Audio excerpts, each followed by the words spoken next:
What's up, everybody? How you doing? My name is Ryan Gray. I'm your safety manager here at Homeward Bound. We got a nice packet for everybody to read and look over. It's got everything you need to know about the policies, procedures, and basically instructions on how to deal with things when you might not be comfortable. We'll give you an overview of this, and we do wish that all of you would read this and sign it and let us know that you do understand it. We appreciate your time. Let's get it. When working with clients in the field, the proper procedure states 2 staff members are required for all new client meetings during the first 3 contacts with that client. New employees will double up with other staff for client interactions, in-person meetings, transportations, outreach, etc. during their first 30 days of employment also. When scheduling client meetings, staff will be clear with client about the activities that will occur during that meeting, including transportation, and staff should not deviate from the agreed upon itinerary. All activities and conversations with the client will be aligned with the mission of Homeward Bound. Any staff member who feels uncomfortable doing client meetings or transports alone is encouraged to report this information to their supervisor for additional training and support. Outreach in public places, such as meal sites, other agencies, libraries, and businesses, may be performed by 1 staff member alone. Outreach at all other locations, such as campsites and in the woods, will always be performed in groups of 2 or more. Staff members' Homeward Bound ID badge will be visible at all times. When in the woods or at campsites, please always announce your presence before entering at the site. Staff safety. It is the policy of Homeward Bound to allow staff to make decisions regarding the order in which policies are enforced in order to ensure overall staff safety and/or situational safety. Staff also are allowed to make decisions regarding involvement in a situation or the overall well-being of Homeward Bound in order to promote overall safety and security. The safety and security policy of Homeward Bound is meant to provide a strong foundation for the daily operations of Homeward Bound programs. Safety and security policy is to be the groundwork that basic rules and operational procedures are laid upon, not a strict set of rules that dictates reactions to every situation. If the situation warrants, staff may go above and beyond the current set of rules in order to ensure that the overall safety and security policy is enforced. When a question of safety arises, staff members are empowered to act in the moment to ensure that their safety remains paramount. Focus is to be on spirit of the policy and rules in place. The most important thing here at Homeward Bound is to make sure that our staff, our clients, and our property are safe.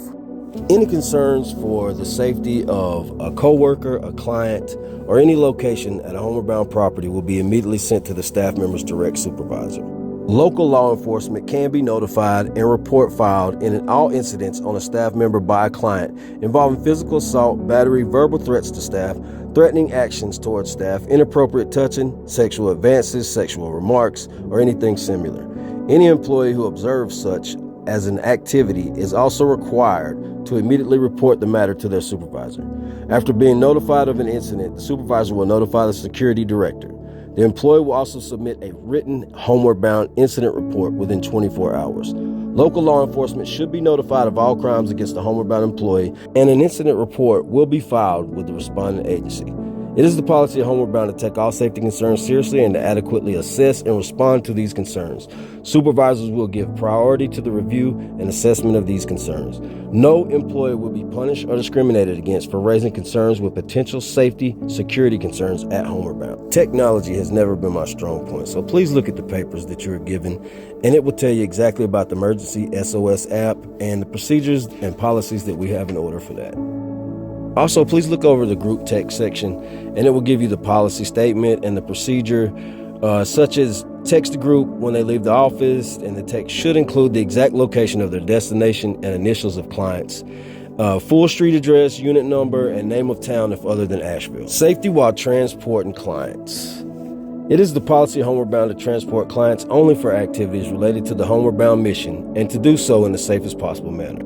Safety is always the number one concern, and all clients will complete a waiver before being transported. Be clear about the itinerary of your transport and stick to the plan. Staff will not transport any client that is appreciably impaired by drugs or alcohol. Staff will only transport clients for reasons that are conducive with the mission of Homeward Bound. If at any time a client's actions make the staff member feel unsafe or uncomfortable, staff may ask the client to exit the vehicle. Specifically when transporting the client is to ride in the front seat while wearing a seatbelt. If 2 staff members are present, the second staff member will ride in the back seat with the client in the front seat. Staff will check their vehicle prior to and after transporting the client. Staff is to ensure that there are no dangerous items such as drugs, weapons, etc. left in their vehicle after every transport. If a staff member does discover such an item, they are to contact APD, who will respond and remove the contraband. Staff will also contact their supervisor and complete an incident report in this scenario. If the client has a medical emergency while being transported, staff will stop their vehicle and call 911. Staff vehicles are not ambulances and should not be used in an emergency capacity. Documenting unusual client behavior and incidents is an important staff tool. This information is used to help determine successful service delivery and to create methods for safety and reporting unusual incidents in the workplace. It is the policy of Homeward Bound to prepare and retain incident reports. Incident reports will be filed on box and shared with necessary staff members via box or email. Incident reports will be completed anytime safety issues arise, unusual incidents occur, or law enforcement emergency response is called. Incident reporting is the method Homeward Bound uses to pass important information about incidents from department to department and from staff member to staff member.